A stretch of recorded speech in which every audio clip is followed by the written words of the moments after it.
Old Testament history. Tower of Babel. The Tower of Babel's story in Genesis chapter 11 is told in minor detail of a time when an unnamed they travel from the east to a plain in Shinar where they build a city to live in. It's here that the infamous Tower of Babel is constructed in an effort to reach the heavens. However, as the story tells, when God saw this, he confused their language so that they'd be forced to abandon their plans and scatter abroad. Not only is this considered an explanation for the world's diverse languages, it's also commonly told as a lesson in hubris, and how we should never try to be equal with God. Yet there are some questions raised concerning the date of construction, the city in which it was built, if the tower exists at all, and the man legend claims to have built it. Construction of the tower. Ziggurats, the Great Step Pyramids of Mesopotamia, date as far back as the 4th millennium BCE, and were meant to link earth to the heavens with a staircase for the gods to descend, so that they might dwell for a night in the temple. Inside of the greater temple complex was a shrine, a storage house for rations, courtyards, living quarters for its priests, and cemeteries inside and out. They were not meant for public worship and were restricted to all but the priests. As Greek historian Herodotus recalls in his histories, on the summit of the topmost tower stands a great temple with a fine, large couch in it, richly covered, and a golden table beside it. The shrine contains no image, and no one spends the night there except one Babylonian woman, all alone, whoever it may be that the god has chosen. The Chaldeans also say, though I do not believe them, that the god enters the temple in person and takes his rest upon the bed. In Genesis 11:3, during the construction of the Tower of Babel, they used brick for stone and slime for mortar. A reference made by Charles Singer in the History of Technology marks the importance of pitch and mud bricks, and as he says, being expensive, it was seldom used for walls of sun-dried bricks, except to make the walls and floors of such buildings impervious to water. He goes on to indicate that such an expensive resource is normally used only for palaces, temples, and other official buildings, to imply, as according to Professor Donald J. Wiseman, that even ziggurats themselves only used burnt brick and bitumen for the outer layers, while using regular, sun-dried mud brick for the inner layers. The core was then filled with dirt. Throughout the Bible, slime or pitch is mentioned as a component with which to create a kind of waterproofing, such as the kind we see in Genesis 6:14, when Noah built the ark by pitching it inside and out. And in Exodus 2:3, we read of how the ark or basket that Moses was put into as a baby was coated with the same substance, allowing it to float on the water. Since the ziggurats were built using slime or pitch to waterproof it, was the Tower of Babel made the same way just in case another flood were to happen? Archaeological evidence of the tower. Even though there is no confirmed evidence for the existence of such a building, many ancient structures have been sourced as possible inspirations for the Tower of Babel, such as the great ziggurat of Ur, built around 2100 BC to the moon goddess Nana, the Intimanaki ziggurat in Babylon, built by King Nebuchadnezzar II in the 6th century BC, and the Burj Nimrod ziggurat built in the 6th century BC of similar size to the Intimanaki, and also dedicated to the god Marduk. And then there's the Tower of Babel stele, discussed at length by British Assyriologist Andrew George. It depicts the completed Intimanaki next to the relief of King Nebuchadnezzar with an inscription that reads, "I am Nebuchadnezzar, king of Babylon. My great Lord has established me in strength and has urged me to repair his buildings. The Tower of Babylon I have made and finished. I did not change its site, nor did I destroy its foundation platform. But in a fortunate month and upon an auspicious day, I undertook the rebuilding. I set my hand to build it up and to finish its summit. As it had been in ancient times, so I built up the structure."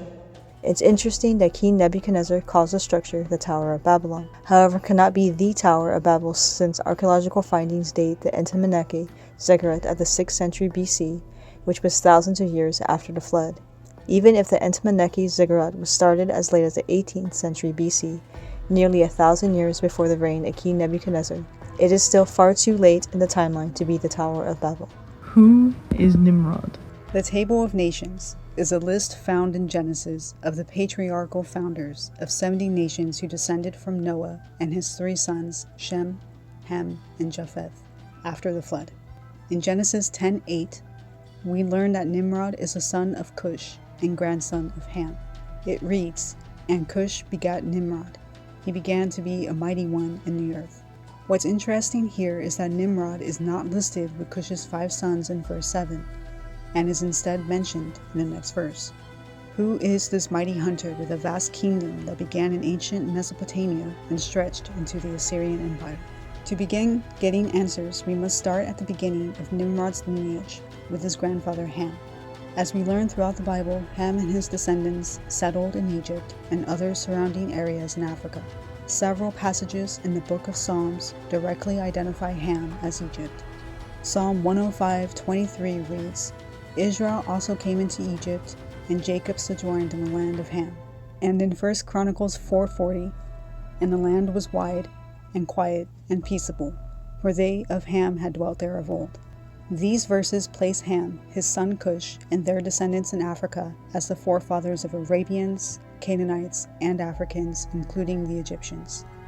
Since Ham and his son Cush are an eponym of an African people in southern Egypt, why is Nimrod connected to the Mesopotamian region in present-day Iraq? One theory is that Cush is the forefather of a non-Semitic people called the Kassites, rulers of Mesopotamia, with obscure origins who gained control of Babylonia after the Hittite sack of Babylon in 1531 BCE.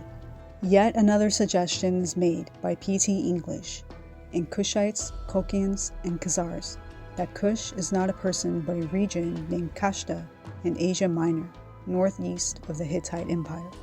After all, it's not entirely unreasonable for someone to move away from their homeland to build up their own kingdom. We should also look for his identity in other non-biblical texts. One of the earliest recordings of Nimrod's identity comes from Hellenistic Jewish philosopher Philo of Alexandria in his work On the Giants, and Roman Jewish historian Flavius Josephus in the Antiquities of the Jews.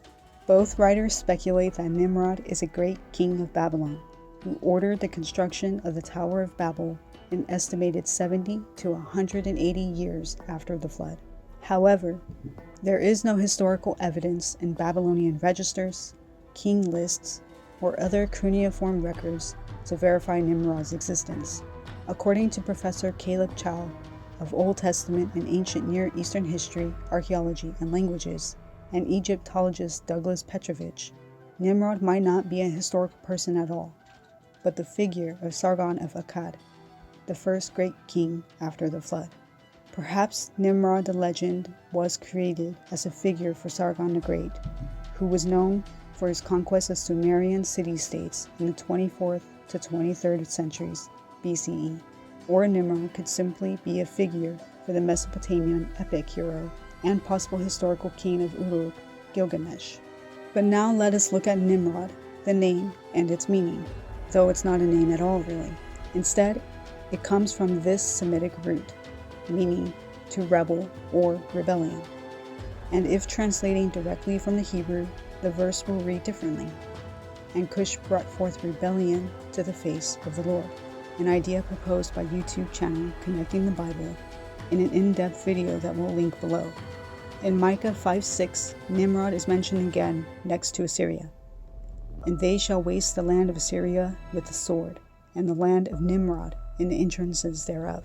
Could the direct Hebrew translation work here too? And they shall waste the land of Assyria with the sword, and the land of rebellion in the entrances thereof. This seems plausible. Now, if we turn back to Genesis 11 and the Tower of Babel story in verses 1 through 9, we notice that there is no mention of Nimrod, or any other names for that matter involved in the building of it. What's more is that Genesis 11:10 continues with the line of Shem, as if it picked up from the previous chapter. Even though the Bible isn't in chronological order due to the overlapping time periods, it still makes us wonder why the Tower of Babel story is right in between Noah's lineage. And when we take a closer look at the genealogy in Genesis 10:25, we read that in Peleg's day the earth was divided. Is this a reference to the time when the people were building the tower, that they were divided or separated by the confusion of languages? Or a division of the land as in the continental drift, a theory posed by young creationists as an explanation for why the continents are separated? So is Nimrod a real historical figure, or just a legend based on a mistranslation of one word? Somehow, over time, this name Nimrod and the mysteries surrounding his identity got mixed up in another legend that some evangelical Protestants accept as part of the Tower of Babel story. We first learn of the legend of Nimrod, his mother and wife Semiramis, and their son Tammuz in the book The Two Babylons, published in 1853 by Presbyterian Christian minister Alexander Hislop. He claims that Semiramis, a legendary figure based on a historical Neo-Assyrian queen, Shamarama, as well as other ancient Near East historical and mythological figures, was the queen consort and mother of Nimrod. Together they had a child from their incestuous marriage, the Akkadian deity Tammuz, who is mentioned in Ezekiel 8:14. Then he brought me to the door of the gate of the Lord's house, which was toward the north, and behold, there sat women weeping for Tammuz. The central theme in the two Babylons is that the Catholic Church is the Babylon of the Apocalypse, and that the modern-day papacy and the Catholic Church are the same system as the Babylon that was mentioned by the Apostle Paul in the 1st century, another propagated idea without any biblical proof.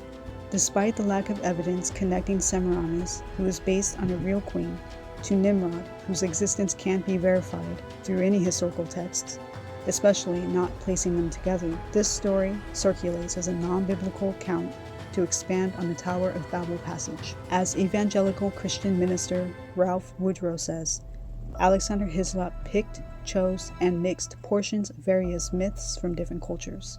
All we know is what's in Genesis 10 and how it reads as Cush begat Nimrod, without any biblical reference to Babylonian queen Semiramis, or the legendary story of their incestuous marriage, their deified son Tammuz, or Nimrod as a king of Babylon who built the Tower of Babel.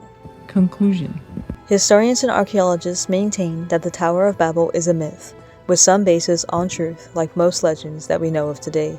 For instance, the Neo-Assyrian queen Shamarama as Semiramis, all because of one religious pamphlet turned book written in the 1800s by Christian minister Alexander Hislop, and her son Tammuz, born from incest and deified on earth, who was actually the Mesopotamian god associated with shepherds. Then there is Nimrod, who is first written of by ancient Jewish historians Philo of Alexandria and Josephus as a great king who orchestrated the building of the Tower of Babel, as a way to get revenge on God for destroying the population in a flood. However, just because evidence hasn't been found yet doesn't mean the Tower of Babel story is a myth, or that Nimrod wasn't a great Mesopotamian king, despite the lack of records in Babylonian text or registers. It just means that some stories are lost to time while others are interwoven into tales and legends that we continue to tell today.